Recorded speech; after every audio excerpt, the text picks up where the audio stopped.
Olá, estamos chegando para mais um programa Viver com Saúde, o nosso programa que tem o oferecimento da Unimed Erechim.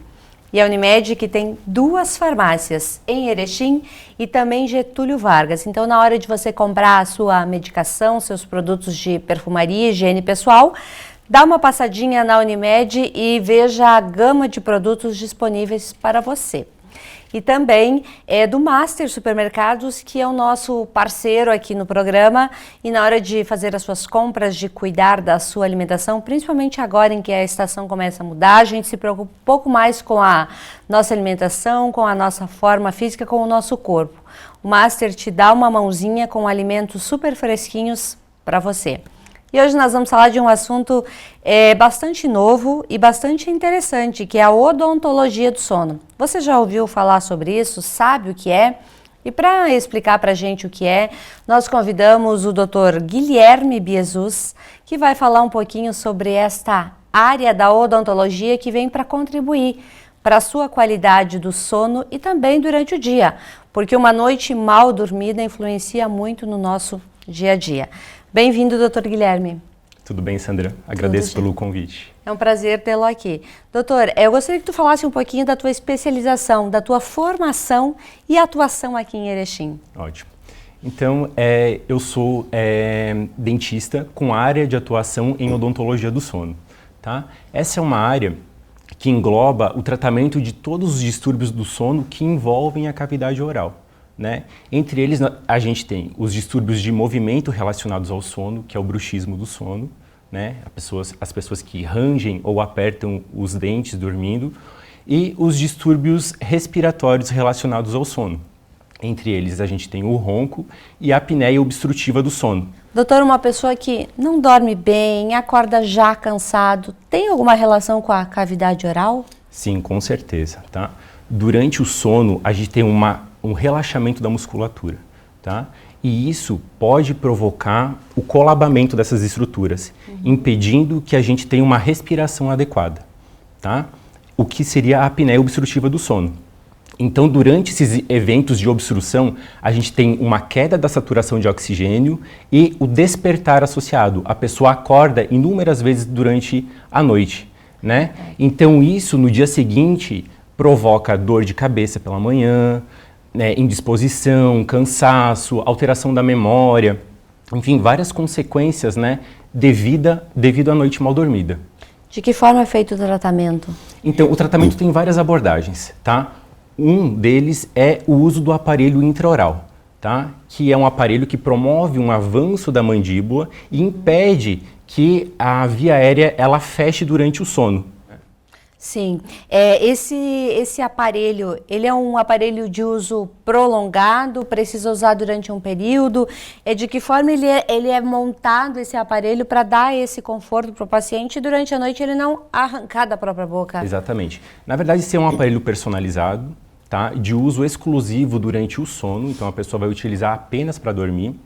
Ele é confeccionado individualmente, é feita uma moldagem, um registro, né, do avanço, porque cada pessoa ela avança até determinado ponto, né? Então tudo isso é muito individualizado e personalizado, tá? Certo. Quando a gente dorme, muitas vezes a gente não lembra que roncou, não lembra que se movimentou durante a noite. Tem pessoas que têm um sono tão profundo que mesmo que você fale, elas não acreditam. Exato. De que forma a pessoa percebe que é o momento de tratar, que começou a pessoa sente algum desconforto para procurar um profissional da sua área? Sim. Normalmente as pessoas que chegam até mim até vêm pela queixa de indisposição, né, percebem que estão dormindo mal. Mas frequente também é a queixa do parceiro, né, por conta do ronco. Então, na verdade, não só quem ronca e tem apneia sofre, mas o parceiro ou as pessoas que estão próximas também. Porque o que acontece? A pessoa roncando aí do lado compromete o sono do parceiro. Muito. Né? Então, as duas pessoas acabam tendo prejuízos, né? Porque ter um sono fragmentado é um grande problema.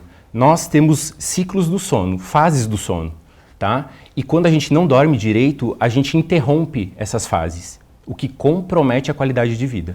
O que são essas fases do sono aí, para a gente entender direitinho como é que a gente está dormindo? Muito bem. Então, a gente tem fases do sono, que elas são denominadas de fase não REM e REM, tá? A gente vai aprofundando o sono, tá? A gente começa lá... É uma questão mais técnica, a gente vai do sono N1, N2, N3 e chega na fase do sono REM, que seria o sono mais profundo, onde acontecem os sonhos. E é nessa fase do sono REM onde tem o reparo, tá? Certo. Consolidação da memória, é a fase mais importante do sono. E a gente deve ficar nessa fase, em média, 2 horas por noite, tá? Em média, a gente dorme 8 horas, né? Mas a gente precisaria ter 2 horas de sono REM, que é o sono reparador. Então, uma pessoa que não tem um sono adequado, que não dorme o tempo necessário ou fragmenta o sono, acorda indisposta no dia seguinte e tem problemas que devem surgir a longo prazo, tá? Algumas pessoas têm o sono leve, não fazem esse sono REM, então, porque dormem 4 horas, dormem 5 horas, qualquer barulho já despertam. Isso também é um prejuízo grande. Sim. Já existem outras pessoas que tomam medicamentos para dormir. Essa pessoa que toma um medicamento para dormir possivelmente mascara esse sintoma de nos dentes, essa mexida na boca, esse machucar que acaba causando esse estresse na mandíbula? Bem, na verdade, precisa ter um diagnóstico prévio, tá? Se a pessoa tem apneia obstrutiva do sono, ela não vai tratar com medicação, né? Existem outras formas de tratamento, que seria ou com aparelho intraoral, ou com o CPAP, que é uma máscara nasal ou oronasal, que faz uma pressão de ar para impedir a obstrução da via aérea durante o sono, né? Também é feito cirurgia, pessoas que têm amígdala e adenoide aumentadas, né, tem uma obstrução dessa região, ou também avanço da mandíbula e da maxila através da cirurgia ortognática. Todas essas são opções de tratamento e que devem ser muito bem avaliadas caso a caso. Certo. Tá? Em relação ao tempo de sono que tu me falou, existem diferenças individuais. Pessoas que dormem de 4 a 5 horas, que seria o pequeno dormidor. Isso pode ser normal, tá? Então tem que ser avaliado caso a caso. E tem o grande dormidor, que é a pessoa que necessita dormir mais que 9 horas por dia. Então isso pode ser normal. Em média, a gente dorme 8 horas por noite. Tá? Que seria o ideal para estar bem no outro dia, Isso. dormir 8 horas por noite. Exatamente, mas é uma média, tá? Tem pessoas que dormem menos que isso e tá tudo bem, acorda super disposta no dia seguinte, e isso que é importante. Ter disposição no dia seguinte. Quando que tu acorda de manhã e tu percebe que o teu sono foi reparador, quer dizer que tá tudo certo, né? Agora, quando tu acorda cansado, tu dorme muito e tu acorda cansado e tu não consegue fazer os teus afazeres normais do dia a dia, é um sinal de alerta e que deve ser procurado, então, sim, um profissional da saúde. Doutor, de que forma é feita essa avaliação? A pessoa vai dormir no consultório uma noite? Como é que funciona tudo isso para se chegar a um denominador comum lá de que o paciente precisa de uma placa tal, que vai fazer um movimento tal durante a noite para fazer essa correção? Perfeito. Então o paciente, ele chega até o consultório, é feita toda uma avaliação clínica, anamnese, a aplicação de questionários para realmente direcionar para qual problema do sono ele tem, né? A partir disso é solicitado um exame chamado polissonografia. É um exame que pode ser feito em casa ou num laboratório de sono, né, onde vários sensores vão ser ligados no corpo para registrar a apneia ou qualquer outro problema do sono, né? A partir desse exame vai ter um laudo, então, que vai direcionar para qual problema ele tem e o tratamento que deve ser realizado. A influência de luz, de barulhos, também pode mascarar, às vezes, algum sintoma? Sim. Existem hábitos que a gente deve ter, tá? Que se chama hábitos de higiene do sono, tá? Que isso está diretamente ligado à qualidade do sono. Então, a luz a noturna, ela inibe a liberação de um hormônio chamado melatonina, que é um hormônio que induz o início do sono. Então, a partir das 6 horas da tarde, é o ideal que a gente reduza a luz azul de tela, celular, televisão, não tome bebidas estimulantes com cafeína, chás, né, que tenham cafeína, o chimarrão aqui na região, né, que é muito frequente. Então, tudo isso deve ser seguido para se ter uma melhor noite de sono. Né? A temperatura do quarto também interfere, o ruído, como tu comentou. Então, devem ser seguidos esses hábitos de higiene do sono para se ter uma noite de sono adequada, né? Nós estávamos falando também sobre a questão da apneia. A apneia, ela pode ser normal, como ela também pode causar para o paciente problemas mais sérios.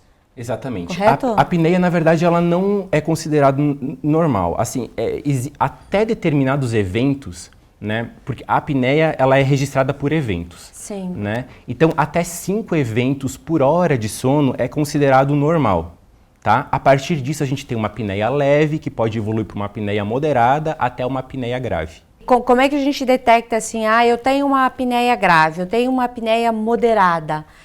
Porque a gente também sente alguma coisa, o paciente, o companheiro de quarto às vezes também pode perceber, tu está tendo muito tempo de parada. Isso, exatamente. O parceiro relata que a pessoa ela tem engasgos ou que ela para mesmo de respirar durante a noite. E isso assusta, porque às vezes tenta acordar e a pessoa não desperta, né? E ela está lá sem respirar. Certo. Né? E essa pausa elevada na respiração interfere muito na qualidade do sono também? Sim, exatamente. Ela interfere muito a curto e a longo prazo, tá? A apneia obstrutiva do sono, ela é fator de risco para hipertensão arterial, que é a pressão elevada, problemas cardíacos, né? Diabetes do tipo 2. Então, vários problemas, porque a apneia, esses problemas, obviamente, eles não acontecem de um dia para o outro, né? Então, vai acumulando no organismo, né? O fato de tu não dormir bem vários anos com a apneia vai acumulando no organismo esses efeitos que vão levar a um aumento da pressão, problema cardíaco, diabetes, problemas também de memória. Né? Então, por isso que tem que ficar muito atento a todos esses sintomas, né, para tratar o quanto antes e evitar a progressão da doença. De repente, a pessoa tem o problema ali por muitos anos e já está tão acostumada com ele que não percebe. E às vezes nem o companheiro percebe. Dificilmente.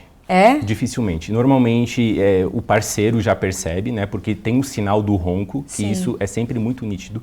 É o primeiro sinal assim que aparece e a pessoa ela sente no organismo, né? Ela percebe que ela não tem mais a disposição que ela tinha há algum tempo atrás.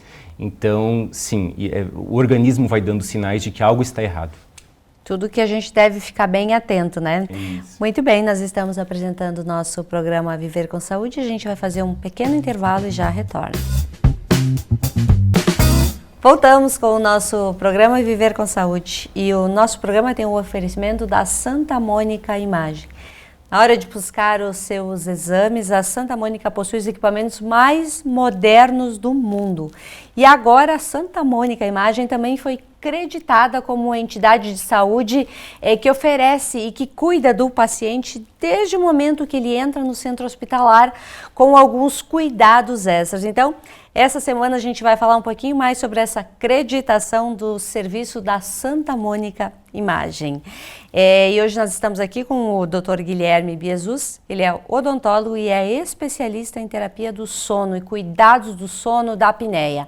Então, a gente está conversando sobre este assunto que muitas vezes a gente vai deixando de lado, vai deixando para amanhã e outro dia para tratar e quando vê o problema está bastante crítico. Então, preste bastante atenção. Se você ou o seu companheiro percebe alguma alteração aí na hora de dormir, procure um profissional. Doutor, quais são as causas da apneia? Muito bem. Entre as principais causas estão a obesidade, tá? O ganho de peso é um dos principais fatores, o acúmulo de gordura, especialmente na região cervical. A morfologia aqui da face também, os pacientes que têm o queixo um pouco mais para trás também têm uma tendência a desenvolver a apneia obstrutiva do sono, tá? O avanço da idade também é um dos fatores que os estudos demonstram que está aliado, especialmente no caso das mulheres, tá? A chegada da menopausa acaba podendo provocar a apneia obstrutiva do sono, tá? Normalmente a mulher que entra na menopausa, ela percebe que começa a roncar, né? E percebe que o sono tem alguma alteração. E a frequência disso? Então, existe um estudo bem importante realizado pelo Instituto do Sono lá de São Paulo, que demonstra que a prevalência de pacientes com apneia obstrutiva do sono na cidade de São Paulo é de 33%. Ou seja, 1/3 da população tem apneia obstrutiva do sono, o que é muito elevado, né? Sendo que 26% desses pacientes são mulheres e quase 41% são homens. Então, o sexo masculino é mais acometido pela doença. O estresse, essa vida moderna, é o causador disso tudo? De certa forma, eu acho que a alimentação que a gente tem hoje em dia, que favorece o ganho de peso, a redução da atividade física, né, o sedentarismo, acabam levando sim a um fator, né, de desenvolver a apneia obstrutiva do sono. Então o estilo de vida está sim ligado à causa. Crianças podem também ter apneia? Com certeza. As crianças também podem ser acometidas pela apneia obstrutiva do sono, né, e devem ser diagnosticadas, avaliadas para ter o diagnóstico. Outro problema bastante frequente que eu acho que é uma reclamação constante no consultório são as dores na mandíbula por causa do bruxismo. E isso pode acarretar também inúmeros problemas. O bruxismo é um problema constante e grave? O bruxismo é muito frequente, especialmente nesse período pandêmico, né? A ansiedade acabou despertando e ocasionando muito mais bruxismo entre as pessoas, e isso no consultório é nítido, né? Então, para isso é utilizada uma placa para proteger a articulação aqui e também os dentes, né? Porque durante o sono a gente não consegue evitar esses movimentos. Então, o tratamento, a gente nem fala em tratamento, mas a proteção, né? No caso, é uma placa para proteger mesmo o dente e a articulação, porque não existe um medicamento que faça parar o bruxismo. Então, é uma terapia de proteção, né, para o bruxismo. Essa placa, então, ela é uma placa terápica? Exatamente. É uma placa que ela vai proteger o atrito entre os dentes, né, e evitar o desgaste dentário. Alguns profissionais, inclusive, indicam o Botox para frear um pouquinho esse movimento na mandíbula. Resolve realmente?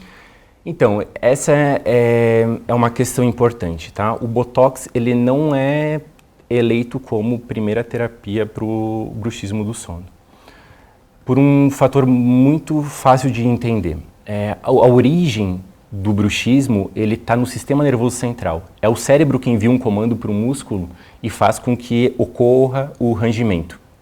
O Botox, ele age no músculo. Então, ele vai paralisar, vai reduzir essa contração muscular. Mas a gente não está indo diretamente ao ponto que é o sistema nervoso central. Então, a gente está mascarando, na verdade, um efeito, né, do sistema nervoso central. Então, o músculo, ele vai sim diminuir essa força de contração. Em alguns casos é indicado, paciente que tem muita dor, então vai dar um alívio. Mas são casos muito específicos em que o Botox ele é utilizado para o bruxismo do sono. Essa questão aí do bruxismo vai fazer você ranger o dente, às vezes pode quebrar um dente, trincar uma lente de contato, enfim. Existe um tratamento terapêutico que possa ser realizado para, de repente, a pessoa não precisar usar essa placa, ou ainda a melhor solução é a placa? A solução é a placa. Não tem outra? Não. Até o momento não existe um medicamento que faça parar o bruxismo. Então, o uso da placa é o que temos hoje mais indicado para prevenir qualquer problema decorrente do bruxismo do sono. Essa placa, ela é confeccionada em que material? E ela pode ser, ela machucar ou agravar o problema se ela não for bem produzida? Então, bem importante essa tua pergunta, tá? A placa, ela é confeccionada em resina acrílica, que é um material rígido. E tem que ser nesse material, tá? Existem outros tipos de placa com materiais mais maleáveis, como a placa de clareamento, tá? Esse material, ele não tem indicação para o uso do bruxismo. Muito pelo contrário, ele não é indicado porque ele piora. Quando a placa ela é muito molinha, maleável, é como se tu tivesse um chiclete na boca. Tu vai ter uma tendência a apertar e ranger muito mais o dente. Então a placa ela necessita ser rígida. Pessoa que tem apneia, que tem bruxismo, que não dorme bem, isso tudo vai afetando a vida dela. Precisa ser tratado em conjunto. Faz a terapia do sono, coloca uma placa, visita o dentista com mais regularidade, tudo isso é importante? Com certeza, deve ser avaliado periodicamente, né? O paciente que tem apneia do sono e bruxismo, ele vai fazer o tratamento com a placa de apneia, tá? A gente já vai ter o controle. Que é essa placa aqui que exatamente. Ela é dupla. Exatamente. Então, ela vai evitar também a atrição entre os dentes, né? Então, a gente já vai estar evitando esse problema do bruxismo e tratando a apneia do sono. Quando precisa cirurgia nesses casos? Quando que se tem o aumento da amígdala e da adenoide, né? O desvio do septo também deve ser considerado, porque reduz a permeabilidade, né? A respiração. Então, precisa ter uma via aérea permeável, ou seja, a pessoa tem que sentir que consegue puxar bem o ar pela narina. A respiração deve ser pelo nariz e não pela boca. Principalmente, né? Quando dorme? Principalmente quando dorme. A respiração oral não é normal. A pessoa deve respirar pelo nariz sempre. Então já é um sinal de alerta, né? Se percebe que está respirando pela boca, procurar um profissional qualificado para poder avaliar direitinho isso. Quanto mais uniforme os dentes tiverem, quanto mais o sono estiver tranquilo, mais durabilidade a gente vai ter, por exemplo, na mastigação, no cuidado todo da arcada dentária? Tem que ser avaliado muito bem a eficiência mastigatória, né? Para ver se o paciente está conseguindo triturar bem os alimentos, né? Sim. E nesse caso, se percebe que tem um comprometimento da mastigação, tem que reabilitar, né? Então daí tem que fazer um procedimento restaurador dos dentes. Certo. Os dentes, eles são extremamente fundamentais, não só na parte estética, mas também nessa parte mastigatória. Quando você não mastiga direito, você engorda com mais facilidade, você sente dores na tua mandíbula, pode ter diferença de um lado para o outro. Então, tudo isso são fatores que precisam estar sempre sendo analisados juntamente com o profissional da área. Sim, exatamente. Tudo isso deve ser e sempre é avaliado, né? A eficiência mastigatória, o sorriso, os dentes, eles devem seguir 3 parâmetros, tá? Que é a saúde, função e estética. Certo. Então não adianta ter um sorriso bonito se não tem função, né? O dente está aí também para cumprir a função mastigatória, mastigar, triturar bem o alimento, né? A gente vive uma era assim de que se fala muito da odontologia estética, as pessoas se preocupam muito com a estética, mas antes de fazer um procedimento estético que vá melhorar o teu dente, como as lentes de contato, é necessário fazer todos esses exames para ver se tu não tem bruxismo, para ver se tu dorme direitinho, porque com o passar do tempo, esse investimento todo ele pode ficar comprometido se você tiver um problema desses, né? Exatamente, correto? Exatamente. Até todas as pessoas que fazem reabilitação, elas precisam usar uma placa para proteger isso, né? Especialmente quem já tem diagnosticado o bruxismo do sono, porque as lentes elas podem fraturar, né, por conta da força do apertar e ranger os dentes. E tomar medicação toda hora para dor de cabeça também não é o recomendado. Precisa sim tratar o problema. Exatamente. Tá? Investigar qual é a origem, né, dessa dor de cabeça. Correto.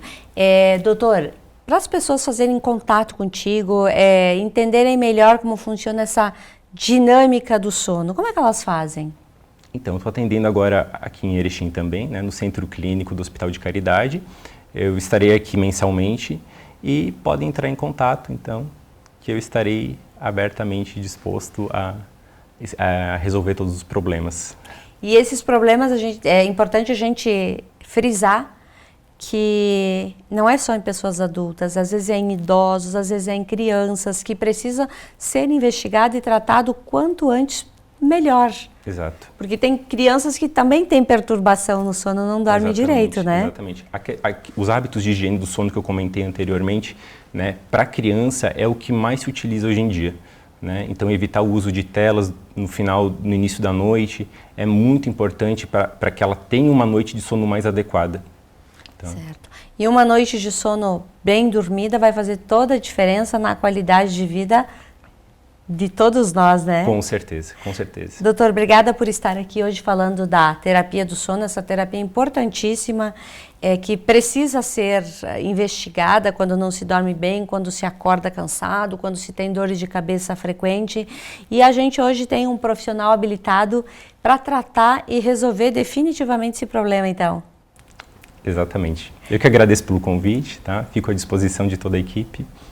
Muito obrigada e sucesso aí nessa nova empreitada agora aqui na cidade de Erechim. O doutor que é aqui da nossa região vem para ficar um pouquinho mais próximo de nós e oferecer uma terapia que agrega a saúde, qualidade e também bem-estar para todos nós. Obrigada. Valeu, obrigado.